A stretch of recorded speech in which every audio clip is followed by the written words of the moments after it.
법원이 윤석열 검찰총장의 징계 효력을 정지시켰습니다. 윤 총장은 휴일이지만 대검찰청으로 출근해 업무에 복귀했습니다. 윤 총장 직무 복귀를 결정한 법원의 판단 근거 집중 분석합니다. 문재인 대통령이 윤 총장 직무 복귀 결정에 대해 인사권자로서 사과 말씀을 드린다고 밝혔습니다. 그러면서도 검찰의 성찰을 강조했습니다. 청와대는 이르면 다음 주 중 추미애 법무부 장관을 교체할 것으로 알려졌습니다. 더불어민주당은 검찰개혁을 강조하며 반격에 나섰습니다. 권력기관 개혁 TF를 검찰개혁 특위로 확대 개편해 검찰 제도 개선에 속도를 내기로 했습니다. 이용구 법무부 차관의 택시기사 폭행 의혹 사건과 관련해 경찰은 택시기사가 담당 형사와의 통화에서 처벌을 원치 않는다고 말해 사건을 종결했다고 설명했습니다. 하지만 채널A와 만난 택시기사는 전화를 통해 처벌 불원 의사를 밝힌 적 없다고 말했습니다. 단독 보도합니다. 코로나19 신규 확진자 수가 1,241명으로 역대 최고치를 기록했습니다. 이런 가운데 격리 조치된 요양병원에서 치료를 기다리다 숨지는 사례가 늘고 있습니다. 현장의 다급한 목소리를 들어봤습니다.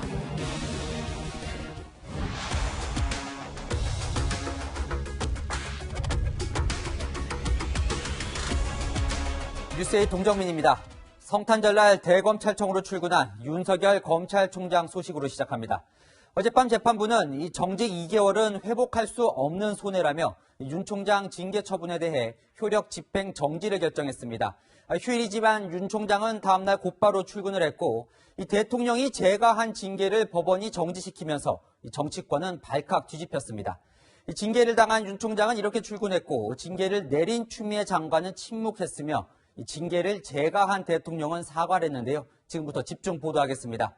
먼저 헌법 정신, 법치주의, 그리고 상식을 지키겠다는 소감과 함께 복귀해 일선 검찰청에 지시까지 내린 윤 총장 소식부터 구자준 기자가 전해드립니다. 윤석열 검찰총장은 오늘 정오쯤 대검찰청으로 출근했습니다. 대검 앞에 지지자들이 모여 있었지만 차에 탄 채 그대로 들어갔습니다.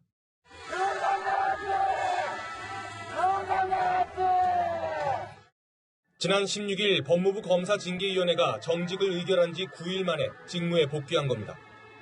윤 총장은 정직 기간 총장 권한대행을 맡은 조남관 대검차장 등 주요 참모들과 도시락 점심을 먹었습니다. 내일은 검경 수사권 조정 등 현안과 관련해 밀린 보고들을 받을 예정인 걸로 알려졌습니다. 윤 총장은 코로나19 확산과 관련해 일선 검찰청에 중대범죄 사건을 우선 수사하되 소환 조사는 최소화하라는 지시도 내렸습니다. 어제 법원은 징계 효력을 정지시키면서 윤 총장에게 정직 2개월이 회복하기 어려운 손해라는 걸 인정했습니다. 또 긴급히 손해를 예방할 필요성도 있다고 밝혔습니다. 추미애 법무부 장관이 제청하고 문재인 대통령이 승인한 징계 결정에 대해 법원이 제동을 건 겁니다. 윤 총장은 법원 결정 직후 헌법 정신과 법치주의 그리고 상식을 지키기 위해 최선을 다하겠다고 밝혔습니다. 법원이 멈춰 세울 징계가 상식적이었는지 우회적으로 반문하면서 향후 주요 사건 수사 지휘 원칙을 제시한 것 아니냐는 분석도 나옵니다. 채널A 뉴스 구자준입니다. 대통령이 한 정직 처분의 효력을 정지한다.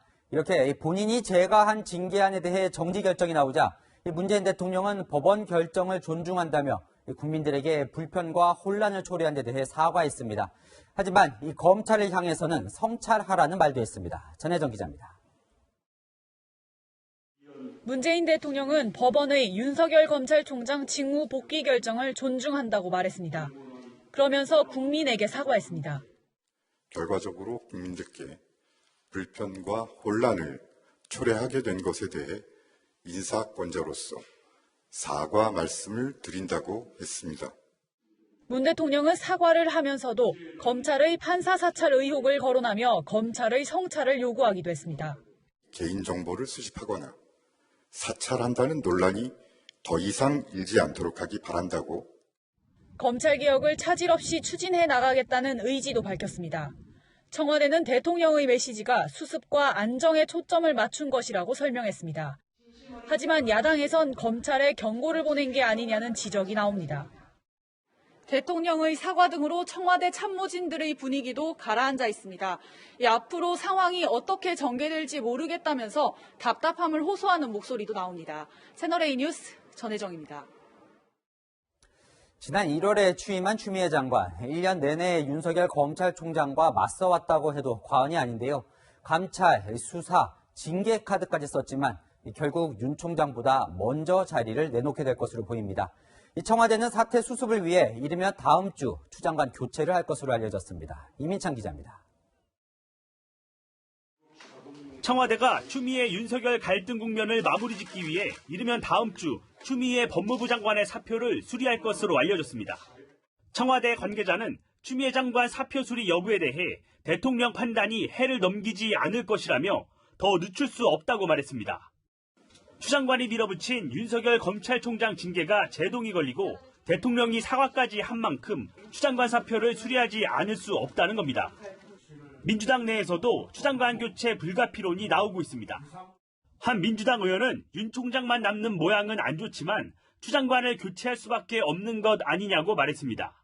추 장관은 문재인 대통령이 윤석열 총장 징계를 제거하는 날 사의를 표명했습니다. 추 장관 본인의 사의 표명과 거치 결단에 대해서도 높이 평가하며 앞으로 숙고하여 수용 여부를 판단하겠다. 추 장관 사표가 수리될 경우 이용구 법무부 차관이 장관 대행으로 공수처 출범 등 검찰개혁 업무를 지휘할 것으로 보입니다. 채널A 뉴스 이민찬입니다. 조국 전 장관 부인 정경심 교수 구속에 이어 윤석열 검찰총장 복귀까지 연이틀 사법부로부터 예상치 못한 판결을 받아든 민주당은 오늘 긴급회의를 열었습니다. 윤석열 검찰과 전면전에 나서는 분위기입니다. 당 지도부는 자제했지만 임종석 전 대통령 비서실장을 포함해 법원을 비난하는 목소리도 가라앉지 않고 있습니다. 강병규 기자입니다. 성탄절 아침 민주당은 이낙연 대표 주재로 대응책 마련을 위한 긴급회의를 열고 검찰개혁의 총력전을 펴기로 했습니다. 앞으로 검찰개혁으로 이 문제를 풀어가야 된다. 윤석열 검찰과 강대강 대치를 이어가겠다는 뜻으로 풀이됩니다. 이를 위해 당내 권력기관 개혁 TF를 검찰개혁특별위원회로 확대 개편하고 공수처 출범과 검찰의 수사권, 기소권 분리에도 속도를 내기로 했습니다. 법원의 결정과 관련해서는 판사 사찰 부분에 대해 대단히 부적절하다고 한 대목 등을 강조했습니다. 이낙연 대표는 법원이 윤 총장에게 면죄부를 준 것은 아니다. 공직자로서 책임을 느껴야 옳다고 말했습니다. 사법부에 대한 당 차원의 비판은 당분간 자제할 것으로 보입니다. 민주당 핵심 관계자는 검찰 저항이 만만치 않은 만큼 법원으로까지 전선을 확대해서는 안 된다고 말했습니다. 하지만 여권 인사들은 개별적으로 법원을 비난하고 있습니다. 임종석 전 대통령 비서실장은 검찰과 법원을 두고 선민의식과 기득권의 냄새를 함께 풍긴다며 뭔가 할 일을 찾겠다고 밝혔습니다. 민주당 의원들은 거대한 기득권에 맞서는 촛불을 들겠다. 입법을 통해 검찰 법원이 국민에게 충성하게 만들겠다. 시간도 의석도 충분하다고 비판했습니다. 채널A 뉴스 강병규입니다. 국민의힘은 문재인 대통령을 정면으로 겨냥했습니다. 하지만 비판 과정에서 탄핵까지 언급하면서 논란도 일고 있습니다. 김윤수 기자입니다. 국민의힘은 문재인 대통령의 사과를 두고 차라리 안 하는 게 더 나았을 서가라고 비판했습니다. 아전인수식 사과로 비춰져서 국민은 혼란스럽습니다. 검찰 장악에 박차를 가하겠다는 의지와 다짐으로 일으켜 안타까울 뿐입니다. 주호영 원내대표는 자신의 오기를 드러내고 있다며 사과라는 단어만 담았을 뿐 무슨 생각을 하고 있는지 알 수 없는 글이 아닌 글이라고 비판했습니다. 추미애 법무부 장관의 즉각적인 경질을 요구하기도 했습니다. 과거의 눈물이 아니라면 이미 사의를 표명했다는 무법부 장관의 사표를 즉각 수리하기 바랍니다. 정진석 의원은 법원에 의해 자신의 결정이 뒤집힌 헌정사 초유의 대통령이라고 비꼬았고, 곽상도 의원은 문 대통령과 추 장관에게 직권남용죄의 책임을 물어야 하는 일만 남았다고 경고했습니다. 김기현 의원은 법원 결정에 대해 문 대통령에 대한 탄핵 결정이라고 해도 과언이 아니라고 주장하기도 했습니다. 이에 대해 민주당은 어떻게든 대통령을 흠집내기 위한 극단적 정치 공세라고 지적했고, 청와대 관계자는 개인적 의견임을 전제로 과연 탄핵 정당의 후예답다는 생각이 든다고 반박했습니다. 채널A 뉴스 김윤수입니다. 네, 지금부터 법원의 판단 내용을 좀 살펴보겠습니다. 법원은 윤석열 총장의 징계 사유까지 꼼꼼히 따져봤는데요. 징계위원회가 제시했던 이 4가지 혐의 중 정치적 중립 위반 부분은 징계 사유로 인정하지 않았습니다. 이 퇴임 후 봉사 방법을 고민하겠다는 윤 총장 발언을 정치적 중립 훼손이라고 해석한 것은 징계위원회의 추측에 불과하다고 판단했습니다. 정현우 기자입니다. 발단은 윤석열 총장의 국정감사 당시 발언이었습니다. 우리 사회와 국민들을 위해서 어떻게 봉사할지 그런 방법은 좀 천천히 퇴임하고 나서 한번 생각해 보겠습니다.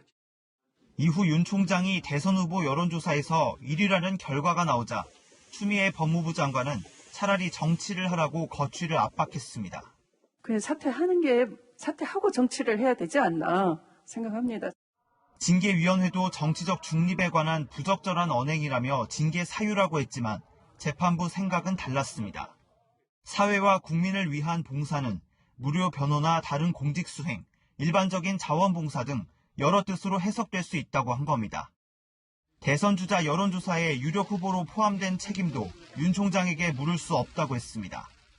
윤 총장의 정치활동 가능성이 논의되는 것 자체로 주요 사건 수사가 정치적으로 이용될 여지가 있다는 징계위 판단 역시 추측에 불과하다고 지적했습니다. 재판부는 법무부 측의 주장이나 자료만으론 정치적 중립 위반이 징계 사유가 될 수 없다고 판단한 겁니다. 채널A 뉴스 정현우입니다. 추미애 장관이 충격적이라고 말했던 판사 사찰 문건을 비롯해 이 다른 혐의들에 대해서도 재판부의 판단은 추 장관과 달랐습니다. 이 부적절한 직무 수행도 일부 있지만 다툴 소지가 많다고 봤는데요. 이 정식 재판에 가면 윤 총장이 이길 가능성도 있어 이 증명된 징계 사유로 보긴 어렵다는 겁니다. 정당 기자입니다. 추미애 법무부 장관은 윤석열 검찰총장에 대한 징계를 청구하면서 판사들을 불법 사찰한 책임을 물었습니다. 주요 사건 재판부 판사들에 대한 불법 사찰 책임이 있습니다. 법원도 대검 정보부서가 세평등을 수집해 판사 문건을 만든 건 악용 위험이 있다며 부적절하다고 지적했습니다. 하지만 징계 사유가 되는지는 엄격한 잣대로 판단했습니다. 재판부는 판사 자료 취득 방법에 대해 추가 심리가 필요하다며 법무부 주장처럼 반복해 작성됐다고 인정하기 어렵다고 했습니다. 재판부에 불리한 여론을 조성하려고 만들었다는 법무부 주장도 더 따져볼 필요가 있다고 했습니다. 윤 총장 측근인 한동훈 검사장에 대한 감찰과 수사를 방해했다는 징계 사유도 현 시점에 제출된 자료만으론 정확한 판단이 어렵다고 봤습니다. 앞서 윤 총장이 제기한 징계 취소 재판에서 더 따져봐야 한다는 겁니다. 또 재판부는 징계 취소 재판에서 윤 총장이 이길 가능성이 없다고 단정할 수 없다는 등의 이유로 지금은 징계 효력을 정지시키는 게 맞다고 결론 내렸습니다. 채널A 뉴스 정다은입니다. 문재인 대통령이 징계위원회가 열리기 전부터 유독 강조한 대목이 있었습니다. 문재인 대통령은 절차적 정당성과 공정성이 매우 중요하다고 강조했습니다. 절차적 정당성. 하지만 법원은 징계위원회의 절차적 정당성에도 일부 하자가 있었다고 판단했습니다. 공태현 기자입니다. 법원이 절차적 문제가 발생한 순간으로 본 건 윤석열 검찰총장이 일부 징계위원회 공정성을 우려하며 징계위에서 제외해달라고 한 기피 신청 처리 과정이었습니다. 앞서 징계위는 제적위원 7명 중 과반수인 4명이 참여해 윤 총장 측의 기피 신청을 모두 기각했습니다. 징계위는 기피 신청 대상이 된 위원들을 포함해 4명이면 의결 정족수를 채웠다고 봤지만 재판부는 기피 대상자를 빼고도 4명이 필요하다고 봤습니다. 징계 절차에 문제가 없었다는 징계위 주장에 동의하지 않은 겁니다.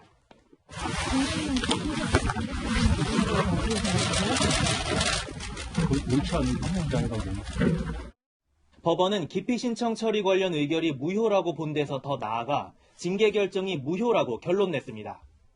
기피 신청이 절차에 맞게 처리됐다면 징계위원회 구성이 달라졌을 거라고 본 겁니다.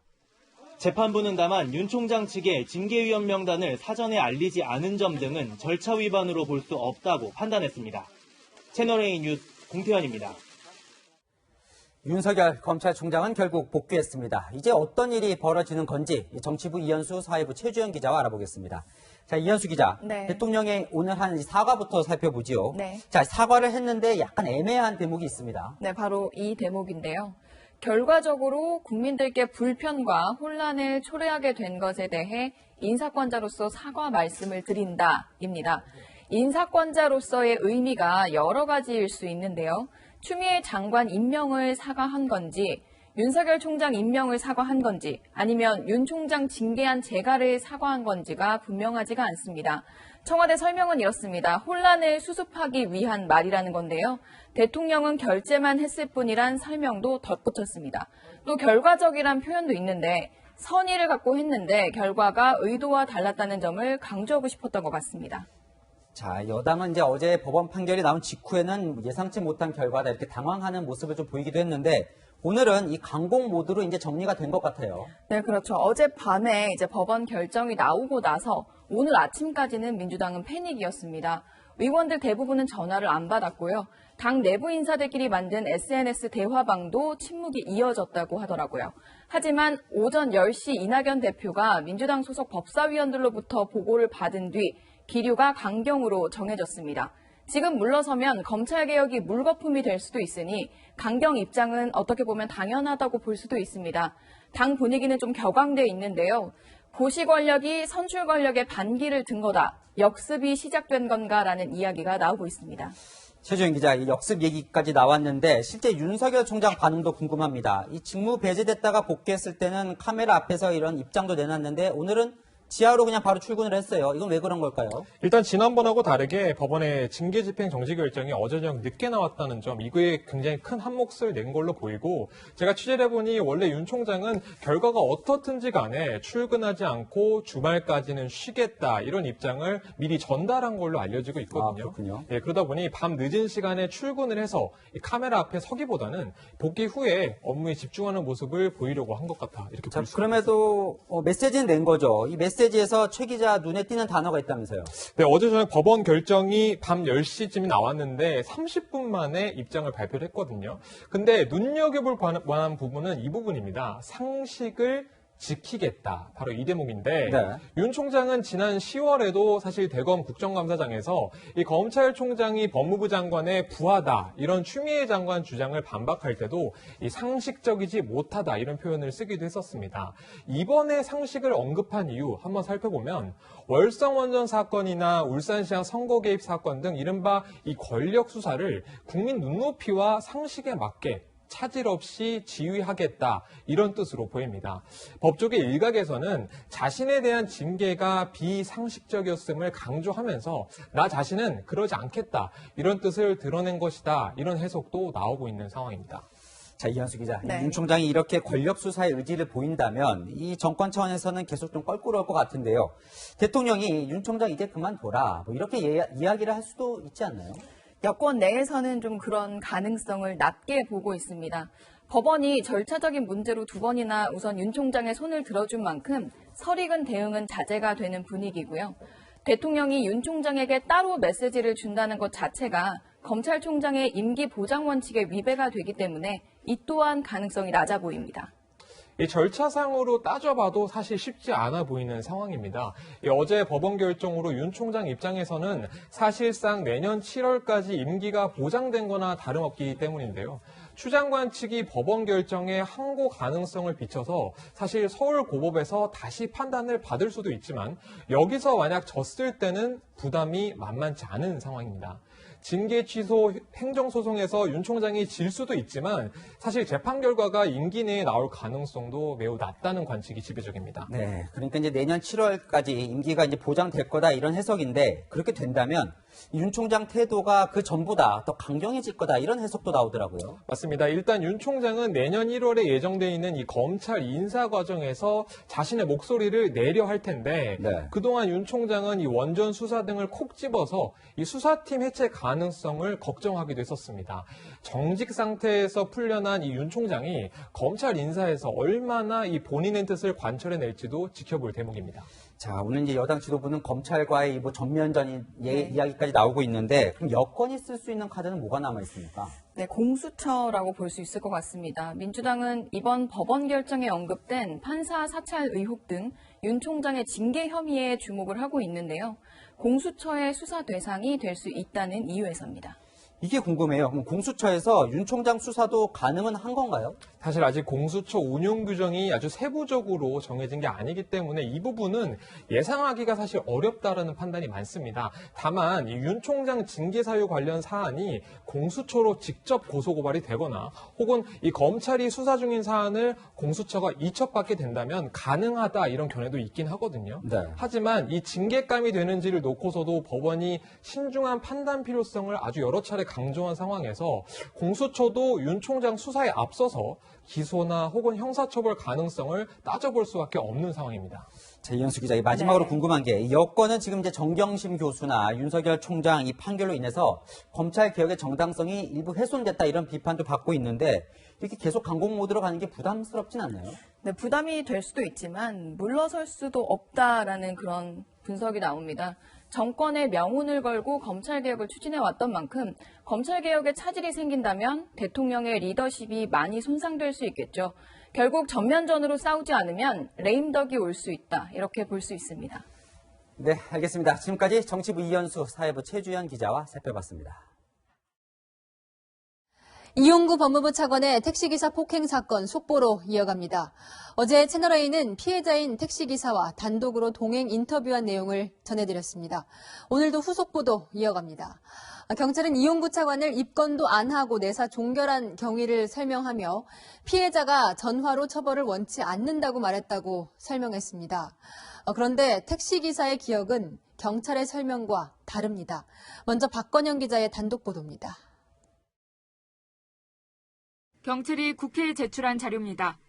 지난달 8일 피해자인 택시기사가 담당 형사에게 전화로 원만히 합의해 이 차관의 처벌을 원하지 않는다는 뜻을 밝혔다고 적혀 있습니다. 이날은 이 차관과 택시기사가 카페에서 만나 합의한 날입니다. 다음 날 오전 10시 35분 피해자 조사 때 처벌 불원서를 제출했다고도 돼 있습니다. 하지만 택시기사의 기억은 달랐습니다. 사건을 수사하는 경찰관의 전화를 처음 받은 건 조사 당일인 9일 오전 9시쯤이라는 겁니다. 8일에는 담당 경찰관 연락처도 몰랐고 통화한 적도 없다고 했습니다. 9일 2분 40초간의 통화에서 경찰은 조사를 받으셔야 한다며 최대한 빨리 나와달라고 말했을 뿐 합의 여부나 처벌을 원하는지에 대해서는 묻지 않았다는 게 택시기사의 주장입니다. 운행 중이었던 택시기사는 전화를 끊고 바로 서초경찰서로 향했습니다. 경찰은 조사 과정에서 합의는 했는지 물었고 택시기사는 이때 처음으로 어제 합의했고 처벌을 원하지 않는다는 의사를 밝혔습니다.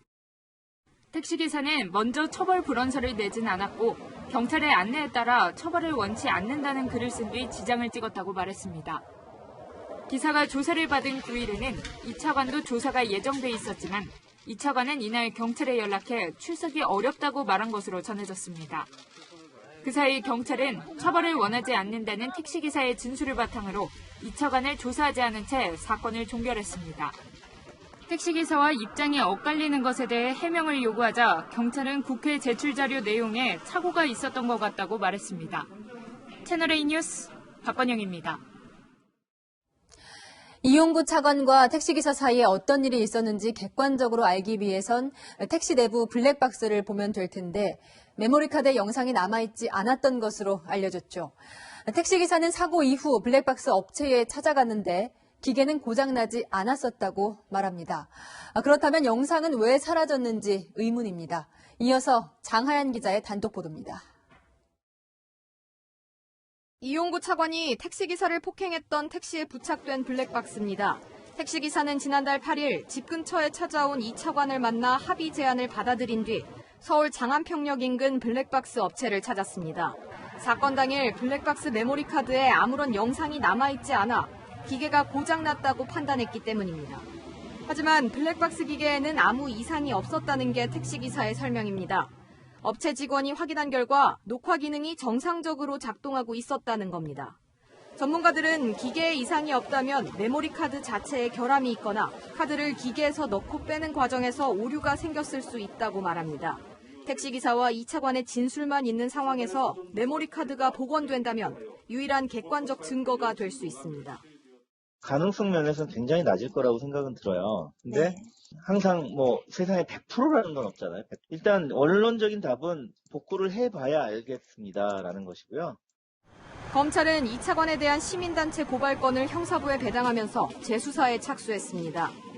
택시기사는 수사 과정에 필요하다면 메모리 카드를 제출하겠다고 말했습니다. 채널A 뉴스 장하얀입니다.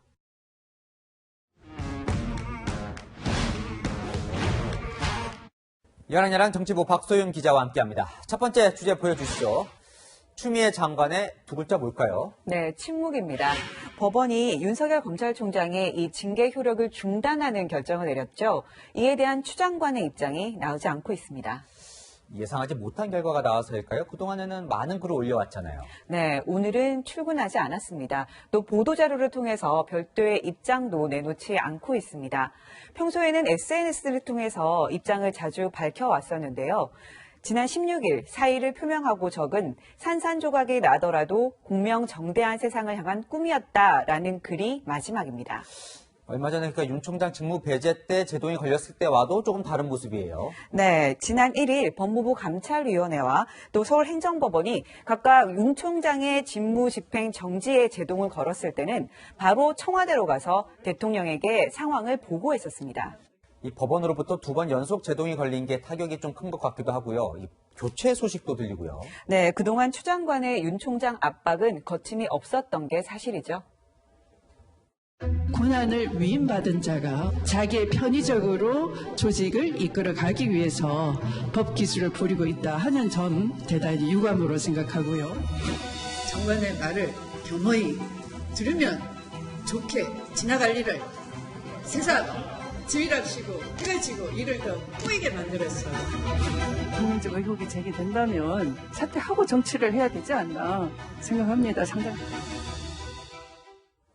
윤 총장 징계를 끝으로 사퇴를 정리하고 사의를 표명하면서 윤 총장 사퇴까지 끌어내려고 했던 것 같은데요. 오히려 이게 부메랑이 됐습니다. 추 장관은 물러나고 윤석열 총장은 돌아와서 마지막까지 자리를 지키는 형국이 됐습니다.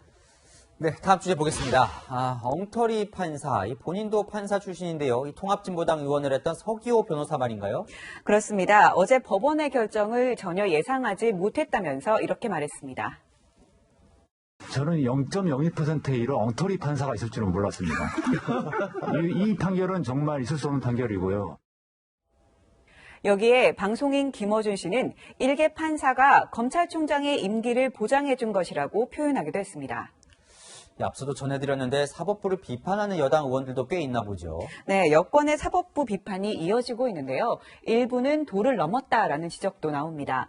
김남국 민주당 의원은 법원의 판결이 광화문 집회를 허용해 준 것만큼이나 황당하다라고 했고요. 범여권 김진애 열린민주당 의원은 대통령이 제거한 징계를 무효화한 판사, 검찰당에 이어 판사당이 나올 판이다라고 비판했습니다. 그런데 이 사법부 독립을 강조한 게 바로 얼마 전이잖아요. 네, 불과 한 달 전에는 이 검찰의 판사 사찰 문건을 언급하면서 사법부의 독립성을 강조했습니다. 검찰의 판사 사찰은 사법부 독립과 법치주의에 대한 도전이며 민주주의의 근간을 흔드는 중대 사안입니다. 어떻게 대검에서 이런 정보들을 수집해서 일선청에 내려보냈는지 도저히 이해할 수가 없습니다. 이것은 사법부의 독립을 침해하는 중대한 행위입니다. 이 사법부 독립은 정치권이 침해할 수도 있다는 생각도 해야겠죠. 네, 대한민국 권력이 입법, 사법, 행정으로 나뉘어져 있다는 걸 설마 집권 여당이 모르지는 않을 겁니다. 그래서 오늘의 여랑야랑은 삼권 분립으로 정해봤습니다. 사법부 독립과 삼권 분립은 이 거창한 게 아니라 민주주의의 기본 중의 기본입니다. 지금까지 여랑야랑이었습니다.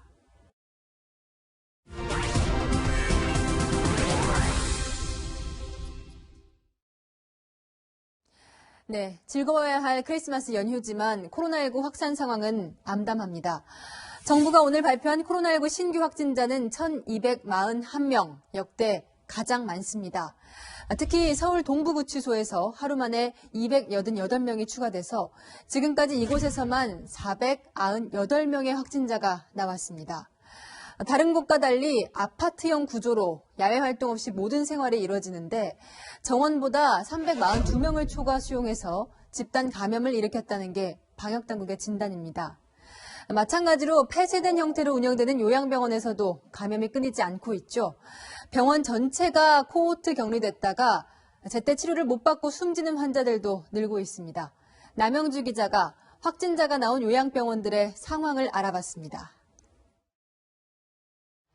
지난 11일 코로나19 첫 확진자가 나온 경기 부천의 한 요양병원. 추가 감염이 이어지면서 병원이 통째로 격리됐고 전담 치료병상으로 옮기려고 기다리던 확진자 21명이 숨졌습니다. 이 요양병원에서 다른 병원으로 옮긴 80대 확진자가 어제 숨지는 등 병상을 구해 이송된 뒤 숨진 확진자도 5명이나 됩니다. 어제까지 경기도 내 요양병원에 격리 중인 확진자 266명 가운데 사망자는 10%가 넘습니다. 기저질환이 있는 고령 환자가 대부분인 요양병원의 특성상 갑자기 상태가 나빠지는 경우가 많습니다. 다른 데로 옮겨줘야 되는데 그 안에서 해결하고 지금 그러고 있잖아요. 그 안에서 하는 방식은 지금 현재는 답이 없는 거예요. 경기도에서는 그제부터 집단 격리 중인 요양병원 3곳에 간호사나 응급구조사 자격을 보유한 긴급 의료 인력을 지원하고 있습니다. 하지만 투입된 인력마저 감염 환경으로 내몰릴 수 있다는 우려도 나옵니다. 그나마도 감사한데 전문 인력은 아닌 것 같아요. 이 사람들이 임상 경험이 얼마나 있는지는 모르겠어요. 전문가들도 빠른 진단과 병상 확보가 우선이라고 강조합니다. 체육관 넓은 공간에 환자들 많이 치료하고 있어요. 다른 나라도 빨리 진단해서 경증 상태에서 수십 명, 수백 명을 한 공간에 모아놓고 치료를 하시는 게 어제 기준으로 격리된 경기도 요양병원에서 병상을 기다리는 확진자는 104명. 하지만 수도권에 남은 중증 병상은 40개뿐입니다. 채널A 뉴스 남영주입니다. 확진자 간병인이 또 다른 코로나 환자를 돌보고 있다는 소식이 들릴 정도로 요양병원 직원들의 고생은 눈물겹죠. 그런데 이런 마음고생까지 해야 합니다. 요양병원 종사자들은 그제부터 인원에 상관없이 아예 사적 모임이 금지됐는데 정부가 퇴근 후 동선까지 적어내라는 지침을 내렸습니다. 지나친 사생활 침해라는 논란입니다. 이상현 기자입니다. 보건복지부가 지방자치단체를 통해 요양병원에 보낸 공문입니다. 종사자들이 퇴근 후 어디에 갈 건지 동선을 적어내게 하고 부적절한 곳은 방문을 금지시키라는 지침이 적혀 있습니다. 동선 기록용 양식까지 첨부되어 있습니다. 행정명령이니 저희는 이제 따를 수밖에 없고 그래서 이제 내용을 모든 직원분들한테 고지를 하고 수도권 요양병원 종사자들은 일주일에 한 번 PCR 진단검사를 받아야 하고 다음 달 3일까지는 사적 모임도 금지됩니다. 종사자들은 이런 방역 조치는 받아들일 수 있지만 퇴근 후 동선 제출은 과도한 사생활 침해라고 주장합니다. 그 사생활이라는 부분들이 있을 수도 있는데 그런 부분까지도 침해를 받고 아이들을 데리고 병원도 갔다 올 수 있잖아요. 혹시 너 때문에 뭔 생기는 거 아니야? 그러니까 병원 입장에서도 법적 권한도 없이 직원들을 감시하는 게 부담입니다. 병원에 이제 확진자가 발생하게 되면 심한 경우는 이제 영업 정지까지 내릴 수 있다라고 이제 공문이 왔는데 그런 권한이 없잖아요, 병원한테. 강력한 방역 조치는 중요하지만 개인 기본권을 침해하는 조치가 꼭 필요할지는 따져볼 부분입니다. 요양병원 종사자들을 잠재적 행정명령 위반자로 취급하는 것이라고 생각돼요. 취지는 이해하나 과도한 사생활 침해, 즉 개인의 그 기본권을 침해하는 것이 아닌가라는. 정부가 3단계 격상은 주저하면서 방역 차단의 책임을 민간에게 떠넘기고 있다는 지적도 나옵니다. 채널A 뉴스 이상현입니다. 코로나 때문에 분위기는 안 나지만 연휴의 시작입니다. 정부가 집에만 머물러 달라며 주요 관광지 해변도 통제했죠. 현장에 가보니 나들이객들에게 이런 통제선은 소용이 없습니다. 강경모 기자가 다녀왔습니다. 커피거리로 유명한 강릉 안목해변. 도로와 주차장이 차량들로 꽉 찼습니다. 강릉 주요 해변 8곳은 어제부터 내년 1월 3일까지 폐쇄됐지만 성탄 연휴를 즐기려는 관광객들이 몰린 겁니다. 이곳 안목해변에는 보시는 것처럼 출입 통제선이 설치되어 있는데요. 하지만 일부 관광객들은 통제선을 넘어 해변을 드나들고 있습니다. 통제선만 설치하고 관광객 자율에 맡겼기 때문입니다.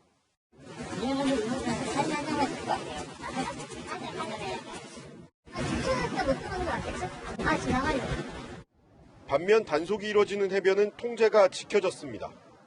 해변이 막히니까 허무하긴 한데 맞는 조치라고 생각을 해요.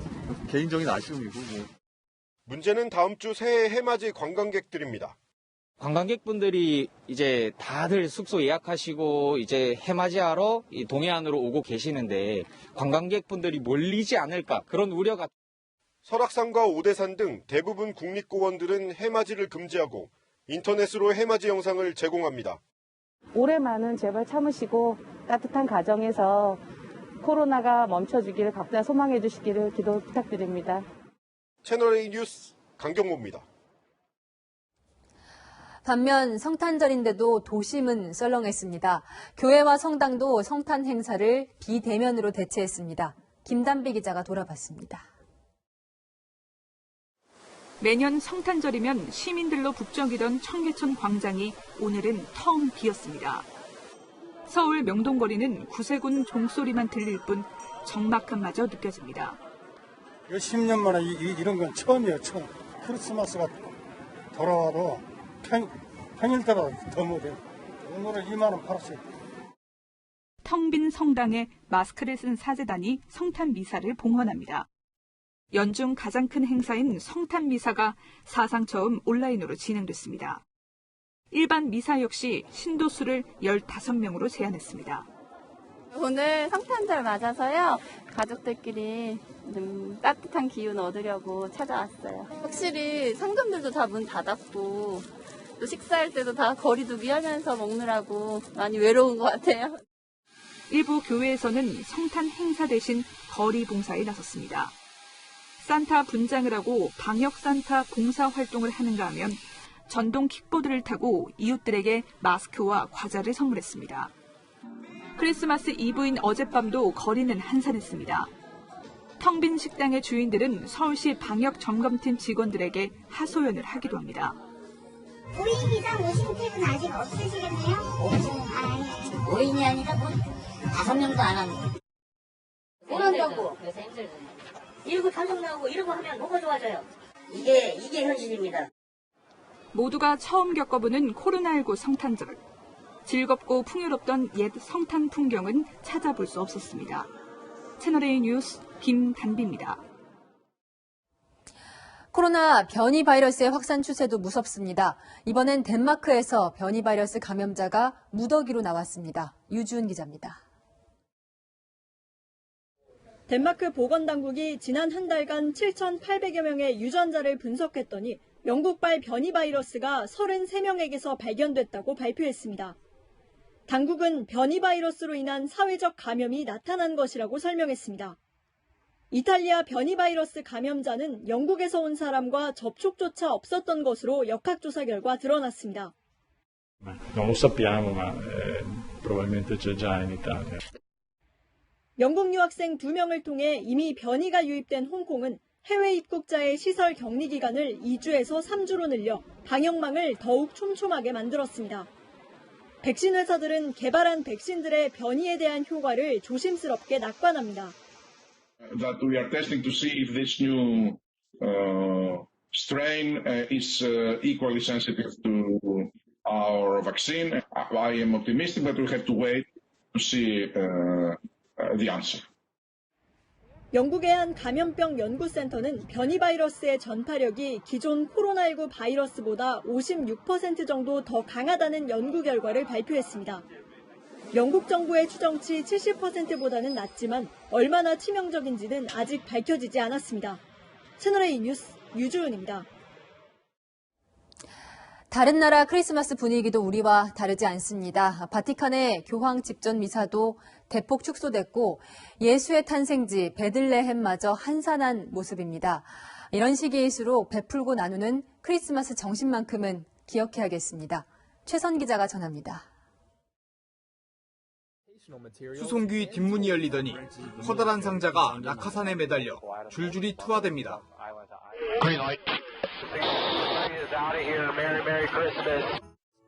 미 공군이 69년째 이어온 세계에서 가장 오래된 인도주의 작전, 일명 크리스마스 드롭입니다. 서태평양 500여 개 섬에 모두 1.4톤에 달하는 원조 물자를 공수했는데 여기에는 의약품과 생필품, 아이들을 위한 장난감이 담겼습니다. 코로나19 전파를 우려해 2주 격리 뒤 음성 판정을 받은 요원만 작전에 투입됐고 물자 상자도 전면 소독이 이뤄졌습니다. 미국, 캐나다 영공 방어를 담당하는 북미 항공우주 방위사령부엔 산타 위치를 묻는 아이들의 문의도 쇄도했습니다. 코로나19로 산타가 제때 올 수 있느냐는 걱정 때문인데 사령부는 재택 자원봉사자를 총동원해 응대하고 마스크 쓴 산타가 썰매를 타고 이동하는 현재 위치도 실시간으로 공개했습니다. 하지만 코로나19 여파를 피해가지 못한 곳도 있습니다. Il figlio di Dio è nato scartato.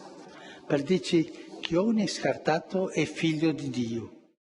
보통 10,000명이 모여 성대하게 치러지던 교황의 성탄절야 미사는 올해 100분의 1로 축소된 100여 명 규모로 조촐하게 진행됐습니다. 전 세계 순례객으로 붐비던 예수의 탄생지 베들레헴도 예년과 달리 조용한 크리스마스를 맞았습니다.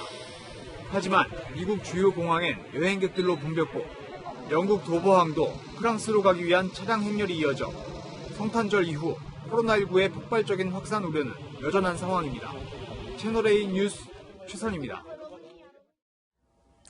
여자 배구 흥국생명은 까딱하면 크리스마스의 악몽 같은 경기를 할 뻔했습니다. 하지만 김연경의 활약 덕분에 연승 행진을 이어갔습니다. 사공성근 기자입니다.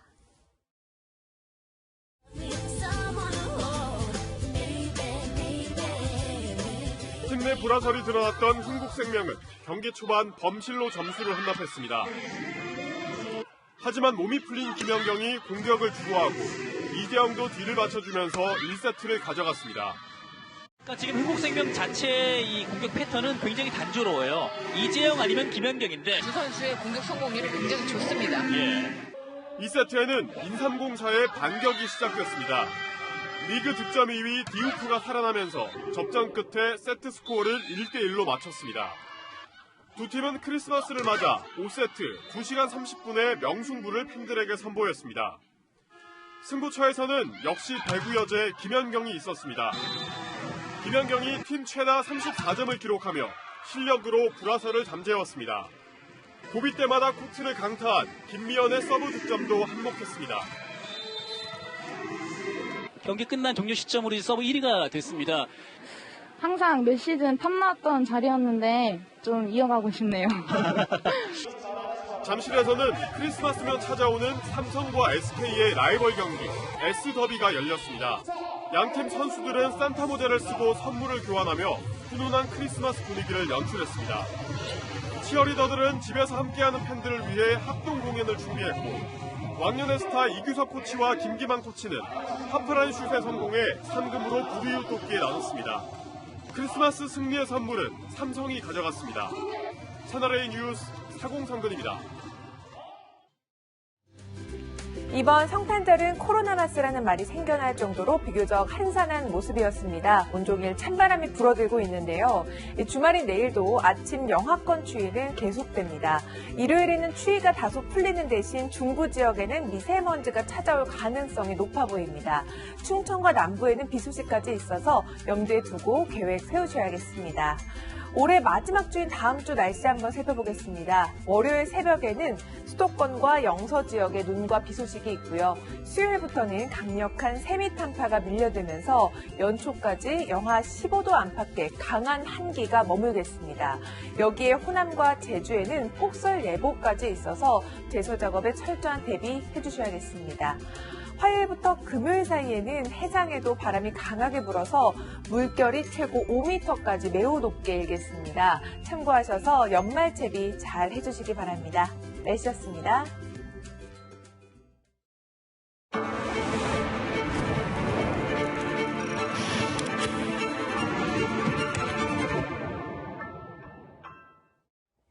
한자 법은 이 삼수변의 갈거로 이루어져 있습니다.